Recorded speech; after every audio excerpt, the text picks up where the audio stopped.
Hi အဲ့ခဏီခေါ်ပေါ်စားပြီးတရေတမော်အစီရတော့ပေါ့နော်ရှူလို့ရှိမှာရောကိုတို့ဂျပန်မှာတော့လေစောင်းကုန်ပြီလို့ຫນွေရောက်ပြီပေါ့နော်ရာသီဥတုကပူလို့ဒီမှာ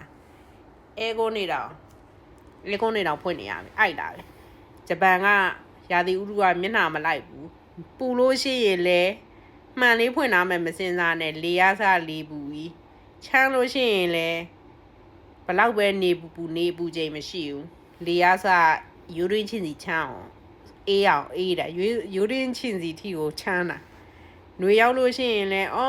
ဒီနေ့နေမိုးတွေရွာတယ်မိုးတွေအုပ်တယ်ဆိုတော့မှန်လေးနည်းနည်းလှပ်ပြီးတော့နေမယ်ပေါ့အဲကုန်းမဖွင့်မဲနဲ့နေလို့မရအောင်လေအားစားလေပူကြီးတိုက်တာမှန်နေအကုန်ပိတ်ပြီးတော့စောင်းတွင်းထက်တော့ပို့ပြီးတော့တကားမဖွင့်ရဘူးလေပူတွေတိုက်လို့ဂျပန်ရဲ့ရာသီဥတုပါပေါ့နော်ခုကမအိတ်ခင်လေးလေပြောစရာလေးရှိလို့သလားပြောမယ်နော်ရောနောက်ထပ်အပိုက်မှာပြောပြမယ်